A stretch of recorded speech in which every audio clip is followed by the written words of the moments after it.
The Overwhelm is Optional podcast is for you if you want to quit the struggle with overwhelm. You want to live life to the full. You don't want to compromise your health and relationships in order to have well-paid, satisfying, meaningful work. You want it all on your terms.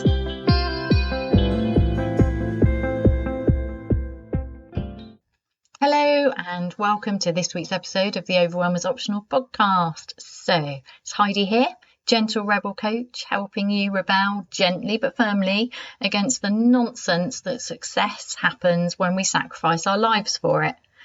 The lives that success is supposed to provide for you?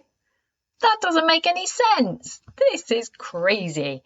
So, that's what the gentle rebellion is. It's just calling it out. It doesn't make any sense that we sacrifice the best of ourselves to have success. How's that working out? Anyway, this week, to delight and surprise you and inspire you, I've decided to do a case study, but it sounds a little bit scientific. So I think I'd rather call it a story of somebody who has been through Get Your Life Back and has taken their life from just horrendous work-life leakage, that overwhelming state where you're so focused on getting through the working day that stress leaks into the rest of your life. And she's now, oh my goodness, she's just such a delight to talk to because she's just so happy. She looks physically different. You know when you move, I noticed it with myself. I was like getting a little bit like stooped over with the weight of the world, and I don't think she was like that, but I don't know, she's just glowing. She just looks amazing. And I love her, obviously, because she's one of my clients, and I adore all my clients and all the people inside Get Your Life Back. Anyway, more of that in a moment. Before we get on with today's episode, I just thought I'd give you a quick update. So, it's really cold here today, and I don't know if you caught the other episodes where I'm going, yeah, we all really like sunshine inside Get Your Life Back. But what I've decided to do is I found a dance video on YouTube, two people, I can't remember who it is, and they're obviously professional dancers, but they're really relaxed and they're just like having fun doing this dance video. And although I'm very much a rebellious dancer, obviously, so I don't really like doing what I'm told, but I do quite enjoy the being shown a dance move and then rebelling against it. And it also feels like I'm dancing with them. So they're doing their dance and sometimes I'm copying them and sometimes I'm just doing my own thing. And Nutmeg in particular, out of all my animals, seems to really, really enjoy it. She's just like looking at me with utter love and like, oh, there's happiness seeping out of this human. I don't know about you, but you notice with animals, they really like it when we have this centered happiness. Mine just kind of like tune into it. I find it really, really interesting. Anyway, so that's what I've decided to do. I am doing it on sunny days as well, but like it's a rainy day, I'm feeling a bit cold. There's nothing like just a little bit of dancing when you're in the mood. When you're not, no, but sometimes it's just nice, isn't it, to have a bit of fun. So what are you doing for fun at the moment?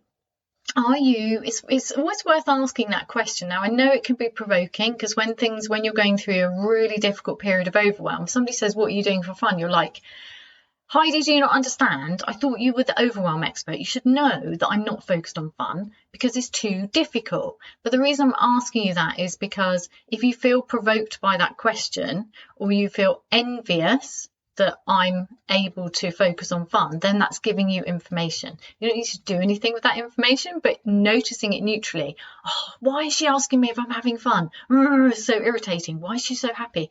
Or I want some of that. So how does it make you feel if I say to you, are you focused on fun? What are you doing for fun at the moment? Because we get what we focus on, right? So I've often done episodes about the importance of controlling your attention, valuing your attention. I did one not so long ago. So what are you doing for fun at the moment?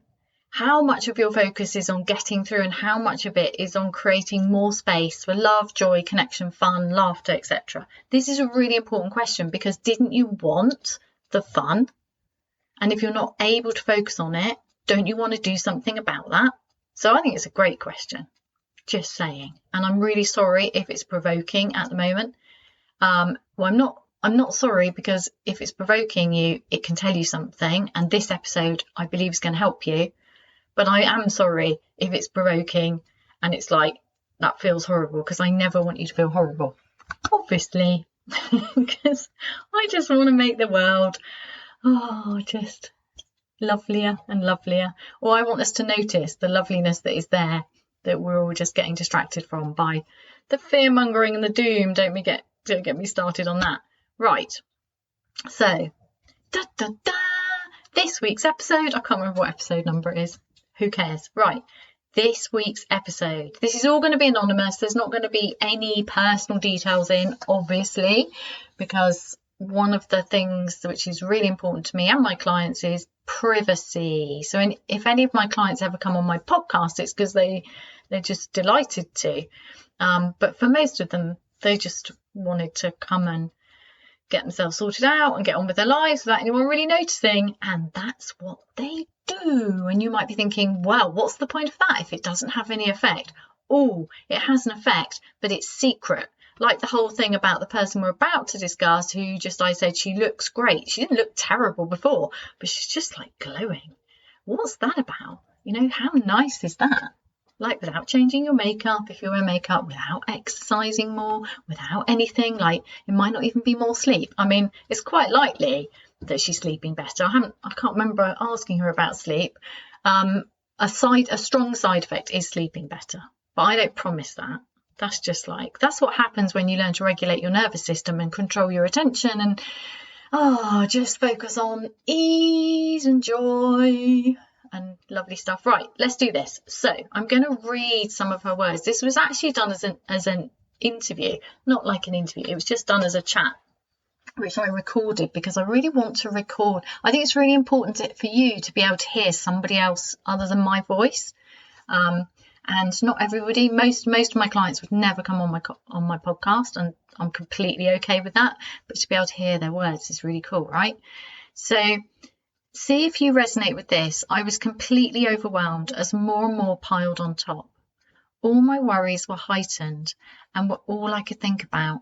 Not being able to leave work at work was consuming my whole life, as if I just needed to get through the day. That's all I focused on. I was physically drained on Saturday mornings. I would often just feel unwell and just not enjoy my time off. I was short-tempered and agitated. Does that resonate with you? It certainly resonates with me. Oh man, so disappointing, isn't it? You get through the working week and you're like, it's the weekend and I'm going to do this and this and I'm going to have a chance to rest and get stuff done and have some fun and do this and do that. And then you wake up on a Saturday morning and you feel crap. You feel drained. And then you realise you're really grumpy and kind of like I used to feel like my skin was like, I don't know, like almost inflamed. It wasn't inflamed, but it's that sensitivity, like my boundaries are inflamed. It's like, get off, go away, don't ask anything of me. Sometimes even the dog's exuberance was too much. How sad is that? If you've met my dogs, if you've seen my dogs on Instagram, how sad is that? It's very sad. It's what I call work-life leakage. It's when, often it's caused by toxic or a big contributing factor. I believe it's really unhelpful to make external circumstances completely the cause. That doesn't mean to say that changing them isn't helpful. It's just that when we say, it's because I worked in that place or with that person or with that boss or my commute, or you give your power away, especially if it's very, very difficult to change that. And it's usually very difficult to change that when you're in that state, because it's just going to add to your overwhelm. It's one of the mistakes I made last week's episode under the influence of overwhelm, was believing that if I moved my work, it would solve most of my stress issues, which it didn't, not surprisingly. Now, it could have done.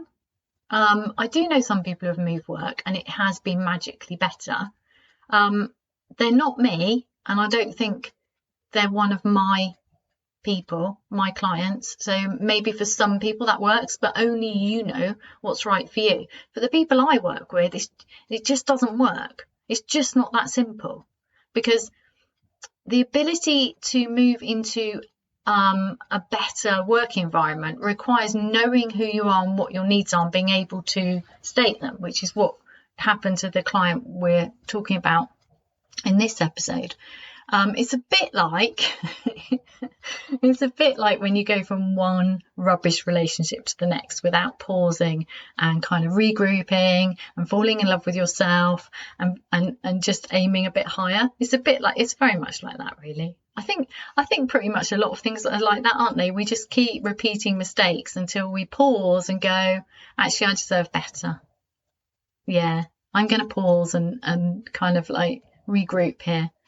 We are, yeah, I think there's just so much repetitive nature in what we do until we learn to pause and go, actually, I'm going to dare to aim a bit higher, which takes courage and commitment. And that's what coaching's about. That's why I love coaching is supporting somebody in making that kind of like next level shift up, or several levels tends to happen with coaching. God, I love coaching. Anyway, back to this person. So it was a toxic work environment. However, there's more at play here, because it's what we do with the work environment. It's where our boundaries are and our attention is, and how much we value ourselves and how much we're able to negotiate those boundaries. So it was a toxic work environment, which meant that it was incredibly stressful just to get through the day. And I think at the point that she joined Get Your Life Back, actually she was in my membership before that as well. At that point, I think things were really coming to a head. I think a lot of people were stressed. And once you get more, if it's more than you, if it's lots of people, on the one hand, it's kind of good because it's like, well, it's not just me. But on the other hand, it's unhelpful, because if everybody in the workplace starts talking about stress, which is what tends to happen, isn't it? Humans tend to come together and bond through moaning, which is really unhelpful. I mean, it can be helpful to state, oh, it's not just me, and find out you're not alone. But moaning, descending into that negative spiral is really, really unhelpful, because the energy just dives. It's not going to help anyone. And so you can get to a stage, and also it's not just that, is it? You can get factions. So you get like, two different factions, or people who are, and then people feel insecure and then you get people who are like loyal to, that you thought they were kind of in your group, and then it turns out they're loyal to the person with more power. And it's just that's that nature of a toxic working environment, isn't it? It's pants, we don't want it, but it doesn't always mean you have to leave. There are other things you can do which are in your power. But in this case, she didn't leave immediately. So she was doing her best. I mean, this is somebody who has a very upbeat nature, is very caring, and was managing to continue to be really professional, do a really good job despite all of the stress around her. So one of those people who just keeps going, doesn't let people down. And these kind of people, we're the kind of people who keep things together for other people. Really valuable people who tend to be undervalued, underappreciated, just taken for granted, because we're very good at making it look like we're okay, because we kind of are okay, right? It's just that we wanted more than just being okay, just getting through. It's not enough. Not when you can have fun as well, right? And feel really well and not have work-life leakage. So you do a good job at work and then you go home. This is whether it's your own business or you're employed, and then you have space and time for you and to get stuff done, and to, have time on your own, time with those you love, fun, whatever it is, all the things that we keep sacrificing, we keep postponing in order to maintain the successful life we've worked really hard for. That stuff, remember that stuff? Yeah. So back to the client. So the first thing was, or not, this wouldn't have been the first thing, but the next step was she recognised how grumpy and stressed she was.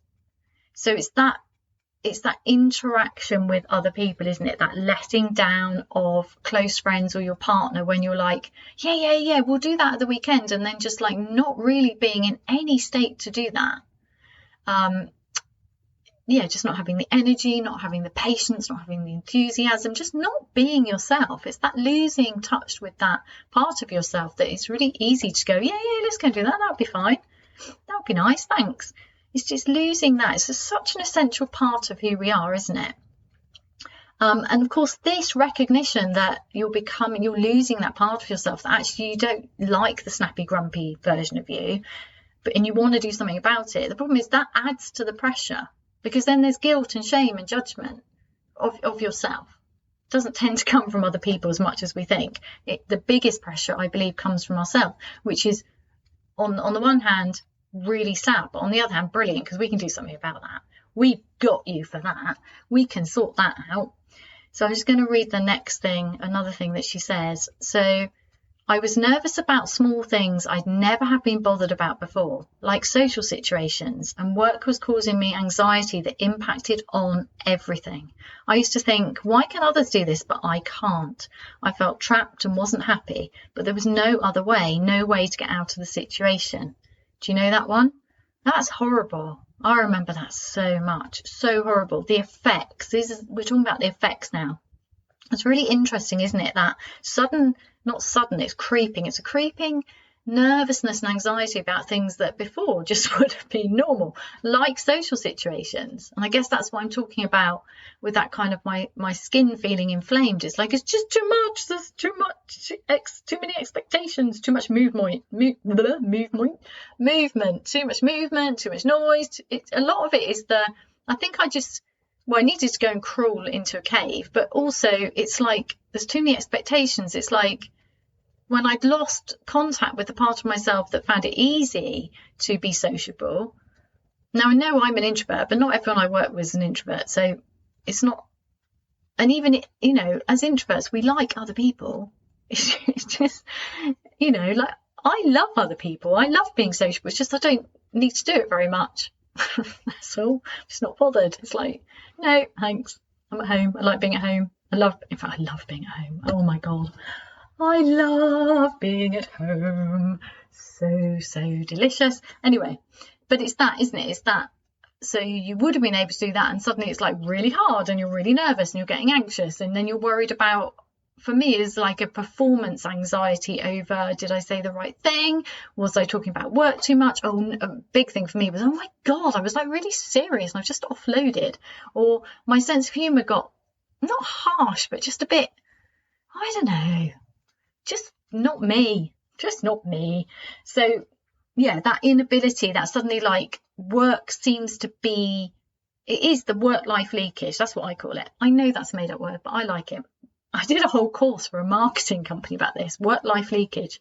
I'm wondering whether I am thinking, should I make another course? I get too excited. Maybe.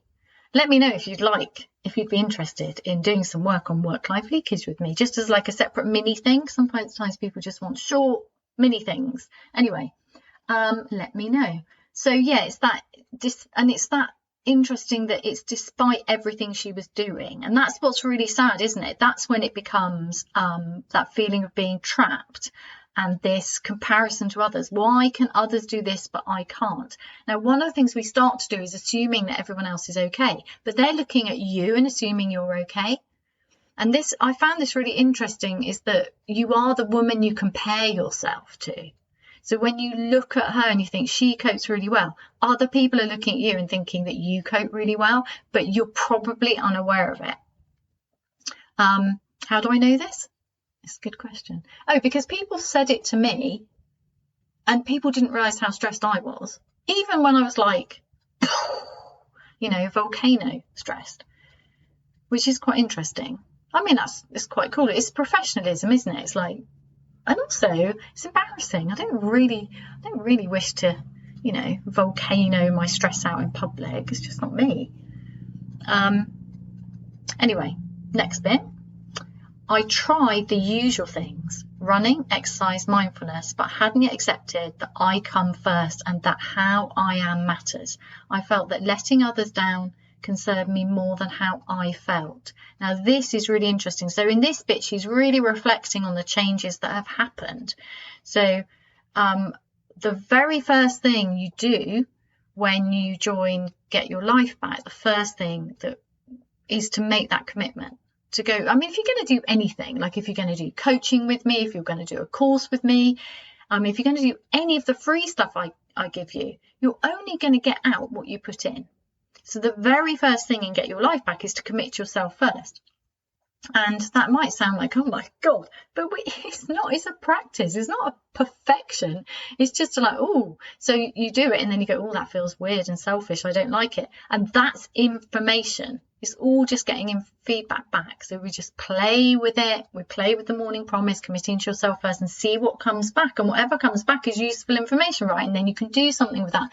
Maybe there's something you need to messy journal out. Maybe something you need coaching on. Maybe there's some fear that you just don't want anymore. It's like, oh man, that's a really weird way of looking at things. I just, why am I so worried about other people when I need to look after myself? You know, it's a process, and it's ongoing. So the commitment to yourself first, I've been doing for years, and it's now, even now I could tell you, I'm trying to think now, what's going on for me this week. Oh no, I know what's going on for me this week. So each time we do the morning promise, something's going to come up. So if it's a resistant thing, it's like, that's going to tell you something you need to let go of or commit more fully to, depending on what your investigation, or you might decide to do nothing with it. You might just, quite often, too busy, just going to notice it. And then if it keeps coming back, it's like, oh, okay, let's see if we can do something useful with this, like release it or investigate it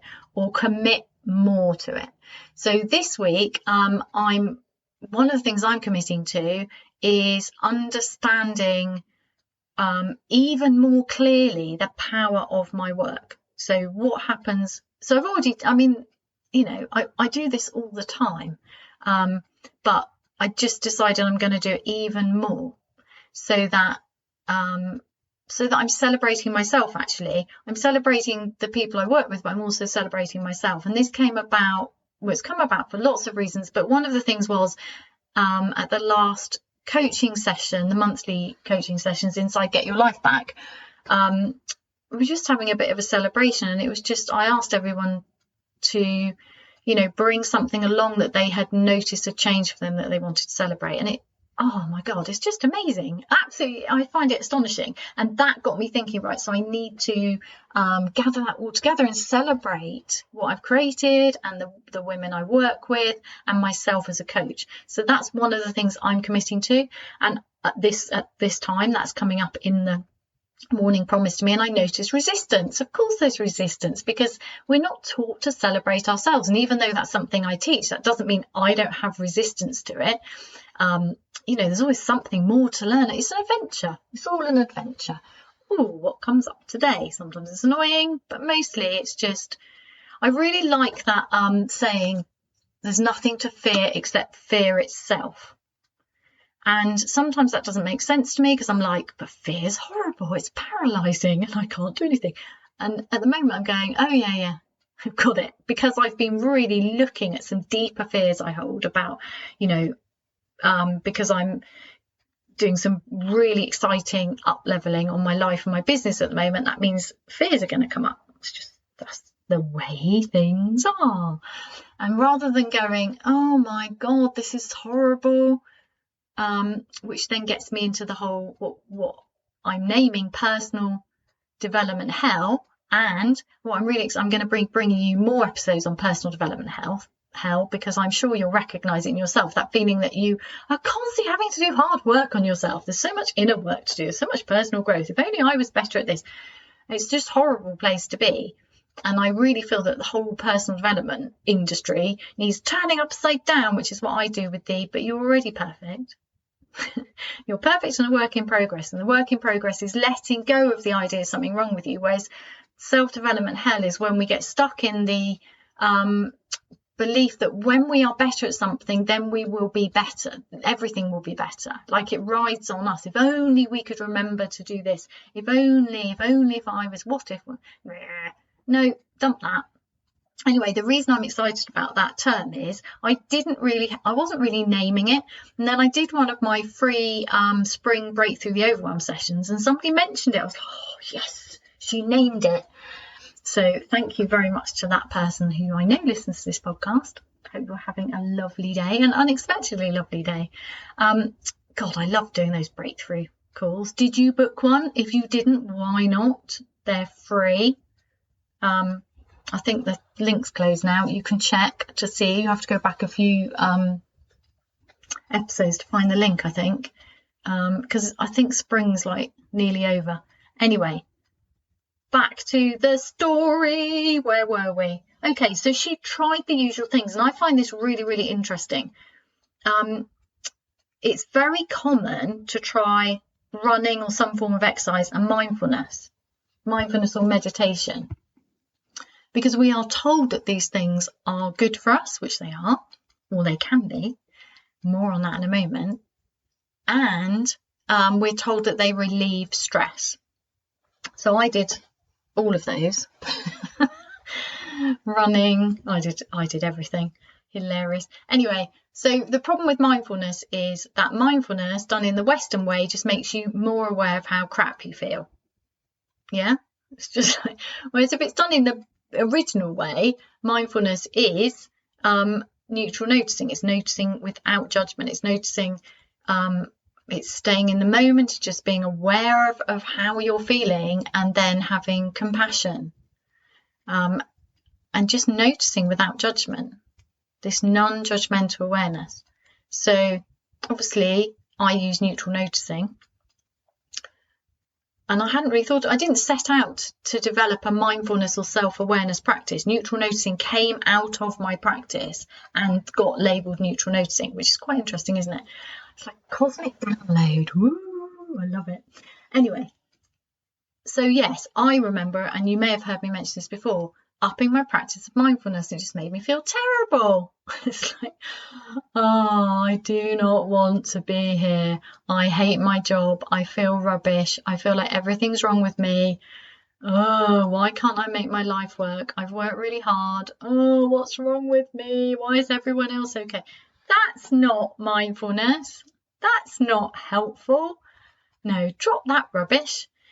Just notice completely neutrally how you are, but that's not what we're doing at the moment. So she tried mindfulness, I don't know what effect it had. I haven't asked that question. She just stated that she tried the usual things, but because she hadn't accepted that she needed to commit to herself first, which is what you do. So this is after she's completed the initial part of Get Your Life Back.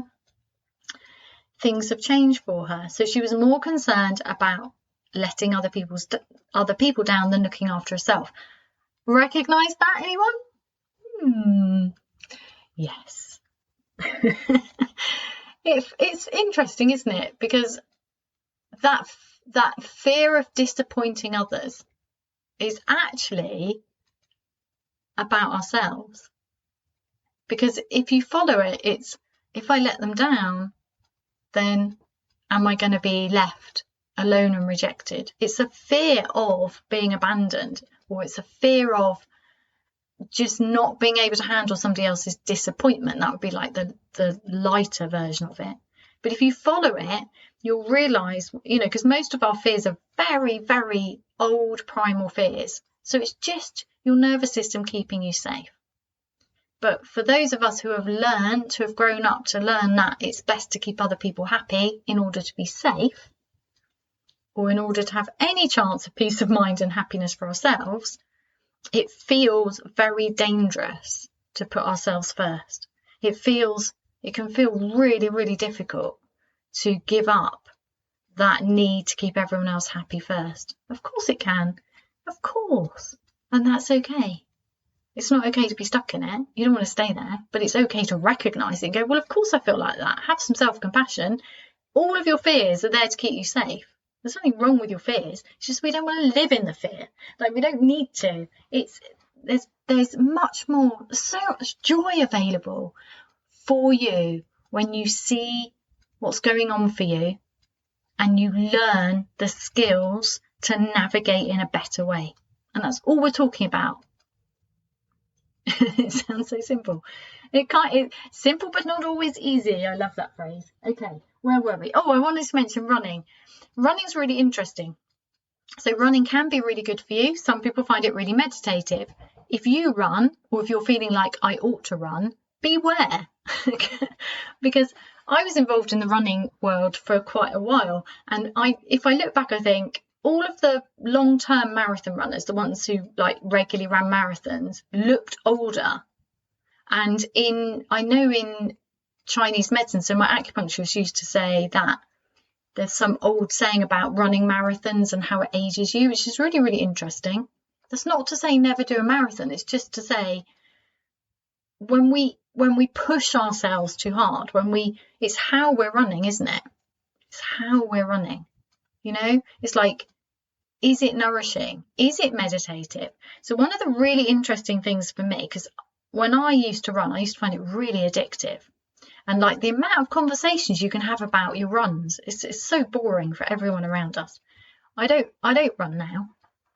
Only spontaneous, rebellious running, not like I'm going for a run, because that's just not my bag. It's not what I like doing for fun or for exercise or for any reason apart from spontaneous running or skipping. I do quite like spontaneous skipping.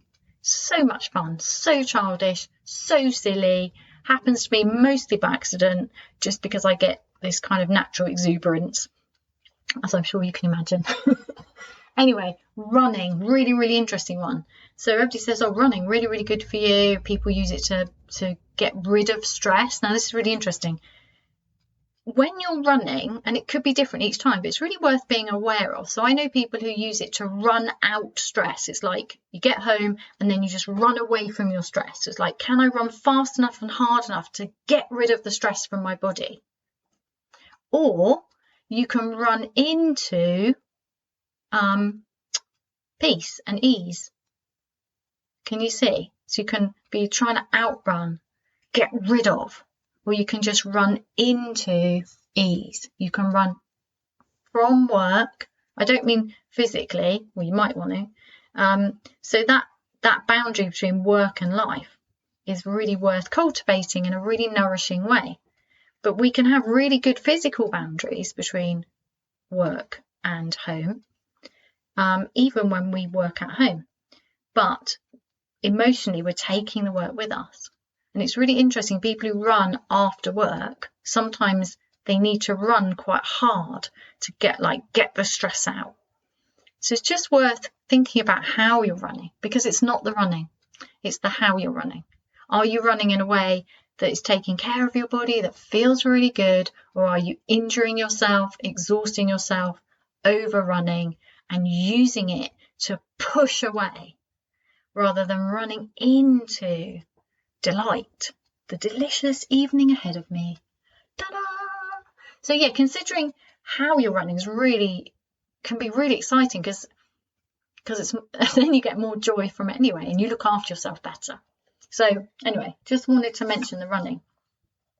Oh, so we've gone through how she was feeling. Completely overwhelmed, more piled on top, recognizing the effects it was having on herself and the people around her, but that added to the pressure. And then the effects of it, seeing the effects on normal things that were easy before becoming difficult, and not knowing what to do about it, and comparing herself to others. So can you see how it compounds? Is this resonating with you?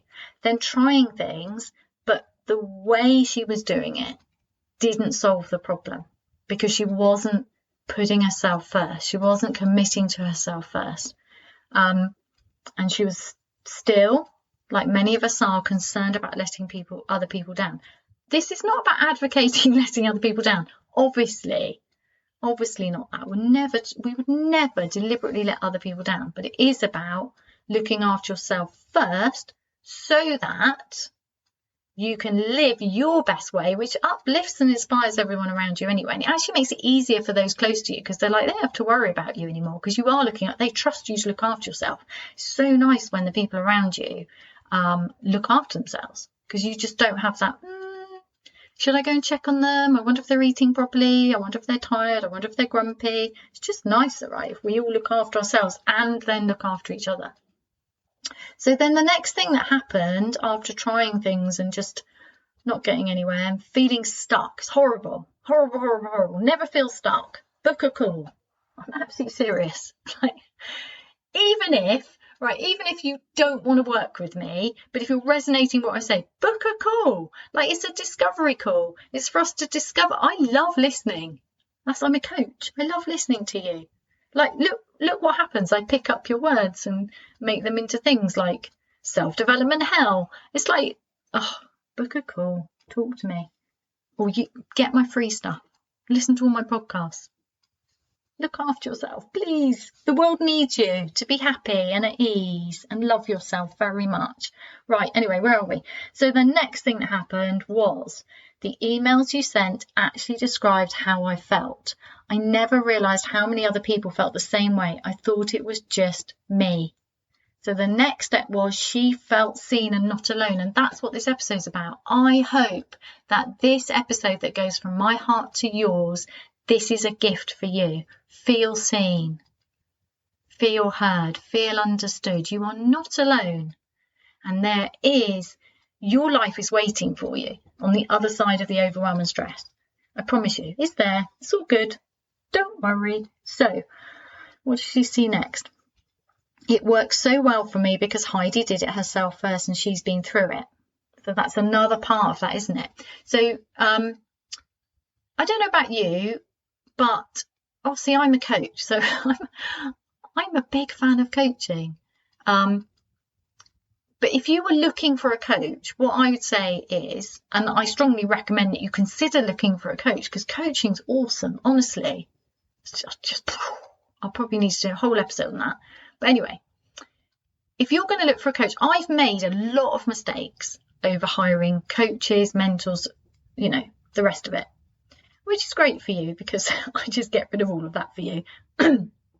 This is how I would go about getting a coach. And this is how I managed to eventually find my current coach, which has taken me quite a long time because, I was just like, so many people happy to take you on who aren't really for you, and I don't like that.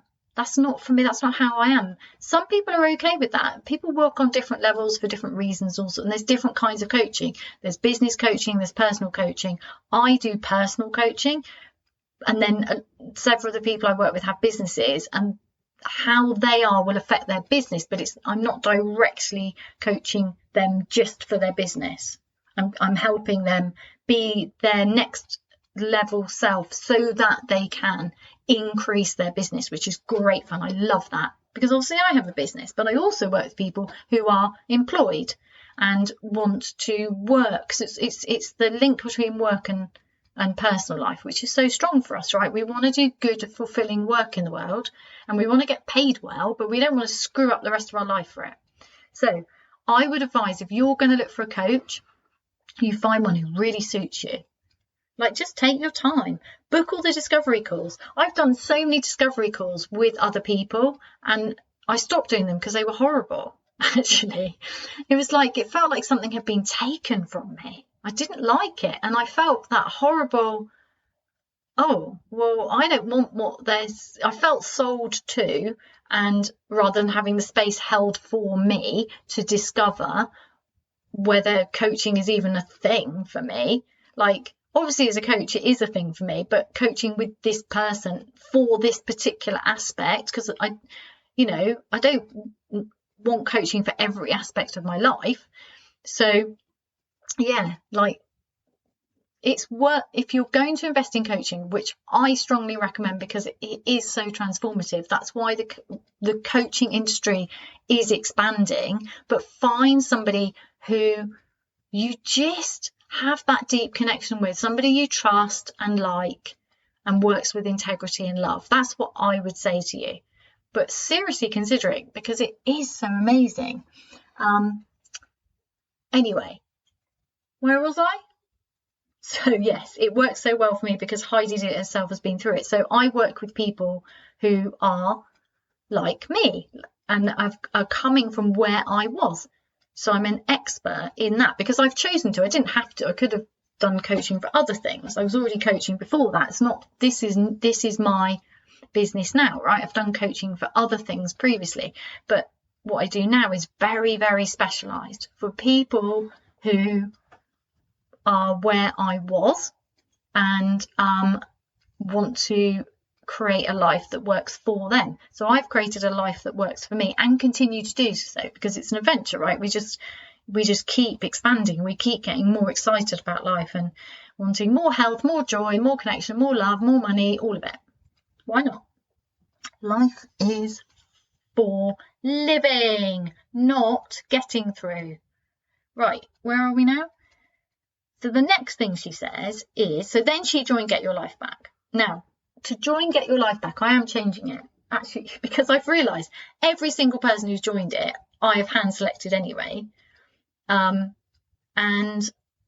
I'm only going to do it through discovery calls full stop now. I don't know why I didn't realise that before. Well, because it's all a practice. Anyway, so this means that if at any point you might want to join Get Your Life Back, you're going to have a chat with me anyway. So you might as well have a chat early, because it's easier. Then you know what you're doing and you can plan and think, oh yeah, I need to save up, or I need to put that money aside for it, or, you know, or you might want to discuss coaching with me but not want to do it yet. You know, it doesn't have to be like this immediate. There's no rush. I mean, there's a rush in the fact that Get Your Life Back opens and closes, because it has to, because I take a group through personally, but it doesn't have to be a rush because the doors aren't open right now. So if you talk to me now, that would be a good thing to do. So anyway, she booked a call with me, we had a chat, and yeah, she joined Get Your Life Back. Woohoo, so exciting. So then she did the first module, which is called the map module, because I've set it up. I'm sure I've said this before. I'm so excited about Get Your Life Back, which I'm sure needs to be called something else, but everybody loves the name. So there you go.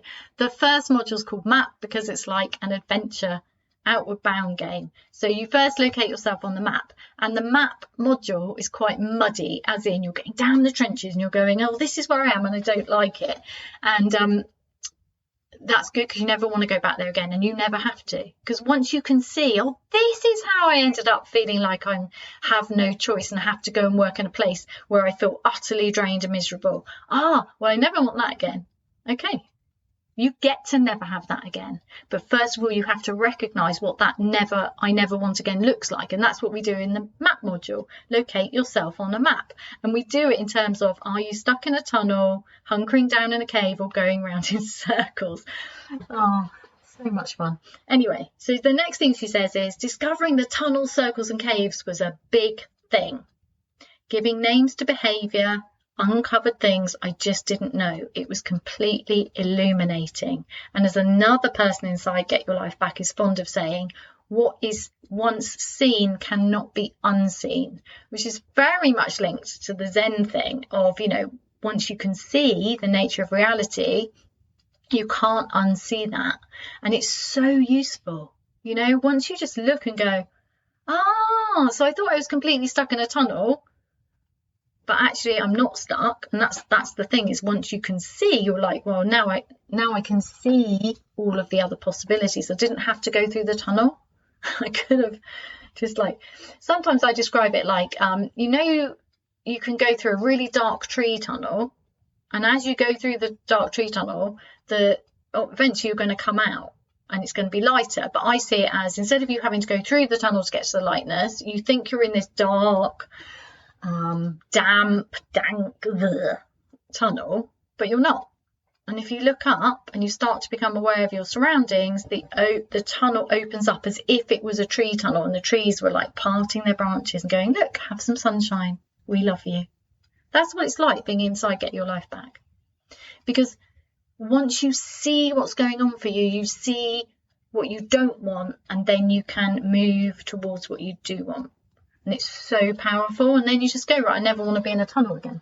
And any time you feel like, oh, I think I'm heading for a tunnel, or I think I've been in a tunnel, it's like, well, you're not going to stay there, because you have the skills to get out of them.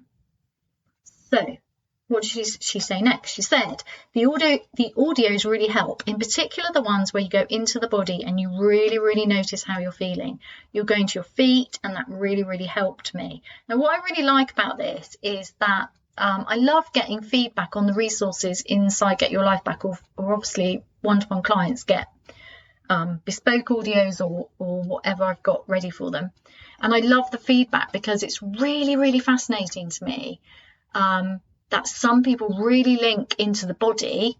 I'm very much like that. Some people really like the attention one. Some people like the future self audio, like imagining like your perfect self, or just like we have a liquid kindness audio. Like everybody has their like different favorite way in, and I love that because it makes it bespoke, it makes it about you, but you're still getting all of the stuff, and then you just like, but not overwhelmed with it, obviously, because the whole thing's designed to lift the overwhelm. Obviously it's tiny things which are really powerful. But I love hearing, so for this person it's like, yeah, it's the body, getting into the body is really, really helpful, really nourishing. So I find that, I really love that. Some people really, really benefit from that going to the feet that you get at the beginning of the 1 minute mark. Really, really interesting. I love it. I find it really grounding because a lot of people say just go to your heart. But for me, there's something, and it's very much a Zen thing, this being very grounded and rooted in the earth first, and then go to the heart. And I that's really important to me. It's really special to me, and I love that. I love that she loves this. And then it says, the work we did on attention, on how to control your attention, made me realise that I actually pay more attention to myself now than I thought I did. And that's changed me.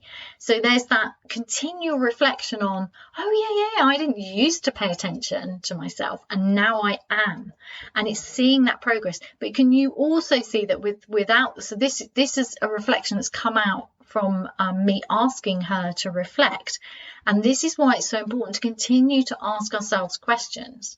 And it's the benefit of coaching, and in Get Your Life Back, there's 9 months of group coaching afterwards, because it's just that works. That continual embedding and reflection is so powerful. And also when you hear other people reflecting and saying things, so powerful.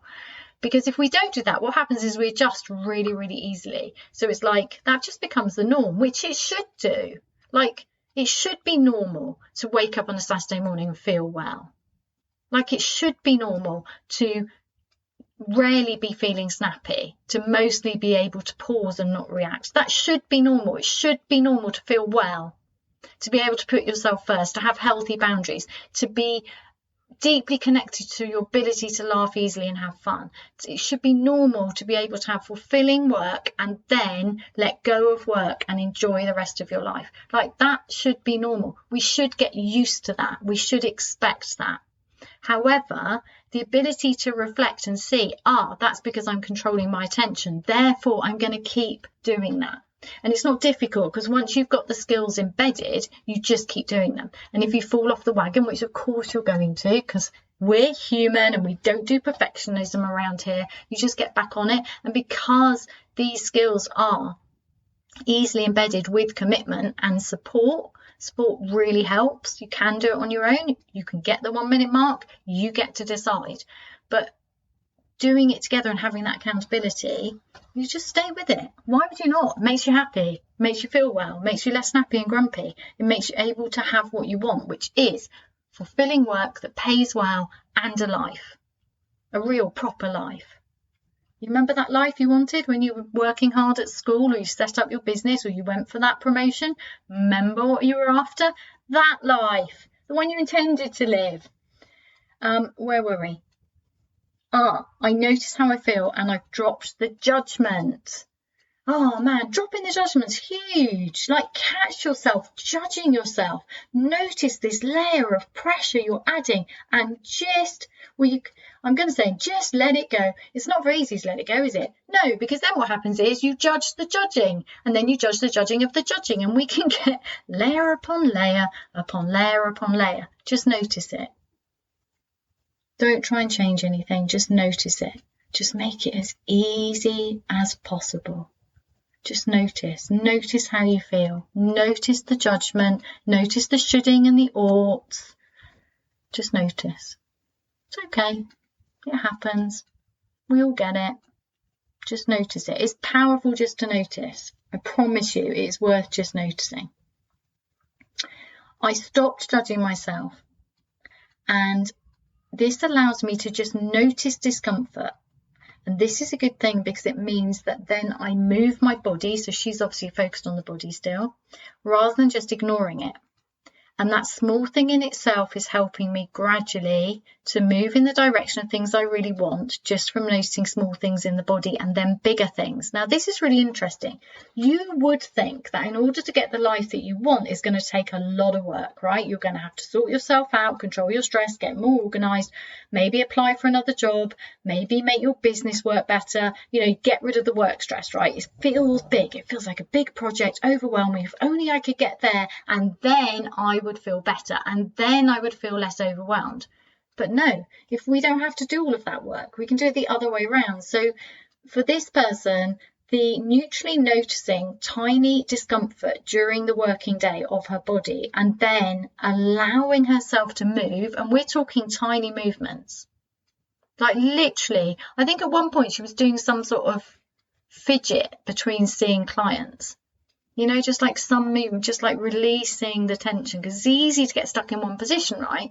Just doing that, just noticing the discomfort, allowing her body to move, that gradual practice and expectation that she could do that she could pay attention to herself, gradually helped her to make bigger changes. So we're always looking at the smallest thing we can do, tiny, huge practices. Noticing how you feel, just noticing neutrally, is the first step. Then you might want to do something about it, but something small under the radar, gently rebelling. And then other stuff will just happen. Like, you don't need to make it all big. It's too hard. Make it easy. Big plans can be tricky, right? You're already overwhelmed. You don't really need a big plan. There's a Zen saying that my teacher, Daizan, said to me at a time when I was going through a period of like, what do I do next? I think I must have just have set my business up, and I was like, and he just said, sometimes it's just like a cat walking over an icy lake, and they just put one paw out in front of the other and feel around. I'm doing the cat movement, and you can't see me. It's so funny. That was a lot on podcast. Right, so I'm doing it again. Just one paw at a time on the ice, finding the next step, and then the next step, and then the next step. We don't have to plan everything out. That doesn't mean sometimes we don't want to. That doesn't mean, inside Get Your Life Back, we have a whole module called Plan, as we're planning our adventure. But it's not about structuring everything and knowing and having certainty. It's about being able to cope with the now. It's being able to weather the storms, stretch into an adventure, enjoy the journey, even though that sounds like a terrible cliche. Don't you want to enjoy the journey? Because there isn't a destination. We think there is. It's a mind trick. We think there's a destination, that when we get there, everything will be better. And while it's true that some of the things that we want do feel better, like I love my house, I'm glad I have my dogs, I had to wait for them to be born. There are things, future things that we can plan that bring us joy. But if in the meantime life is rubbish and really pressured and stressful, and we keep doing that, that's how we choose to get those things, then when we get to the place where we have those things, we're still stuck in that stress, we're still stuck in the overwhelm. It's difficult to get rid of it. Like, you wait for the puppy comes. That doesn't make all of the stress and overwhelm go. Well, it's not going to. It's a puppy. It's going to add to it, right? You finally move house. Well, that's really stressful. That's like a ton of overwhelm. So it's the how we get there. It's the how we move through life. It's the how we move through our day. It's the how we treat ourselves and each other. How you are in the world matters. You matter. Change the how. Goes back to the running. How you run matters. It goes back to the listening to the body. How you listen to the body matters, without judgment. Allowing a slight movement or not. Neutrally noticing. Having compassion, self-compassion, self-love. Prioritizing the things that actually matter, questioning when that's not happening. Is this the life you wanted? No. Well then, notice that. Allowing for that, allowing space for that acknowledgement with compassion. What happened next to this client, Heidi? You want to know the end of the story, right? Well, she dropped some of her hours because that's what she felt would be helpful, and that worked really well for her. She focused on herself. She just regained her health, felt really good, and then magically got offered the same work but in another place, and was able to negotiate a route from one place to the next that worked for her. And what was really, really cool was that because her non-negotiables were so strong, which is one of the things we had worked on, not just boundaries but non-negotiables, these are the things that I will not negotiate on, and those were so strong for her, and it was also very easy for her, so she didn't have to be feisty. This is what we mean by gently rebelling. So if you rebel in a really feisty way, it costs you energy.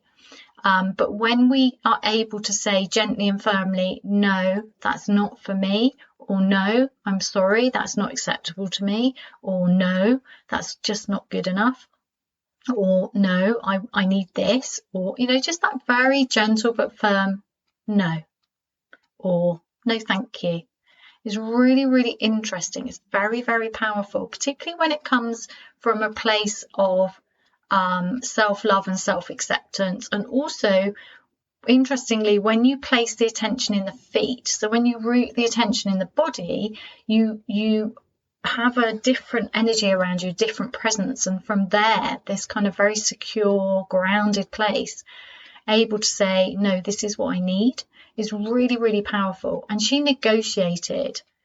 I was just amazed at, the working conditions she negotiated. I was just so delighted for her and so proud of her. And also, it was the way she did it. It literally was non-negotiable, and she wasn't feisty about it or like fighty about it. This is just how it was. This is just how I am now. This is who I am.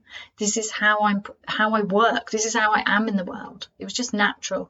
And that, woohoo, that is my story today of somebody choosing to gently and successfully rebel from a life that wasn't working for her, that was crushing her, and was stealing that part of herself, or that connection to that part of herself that was really her, that lovely, lovely person who enjoys life and has weekends that are weekends and not full of coping with work, patching yourself up for the week after, recovering.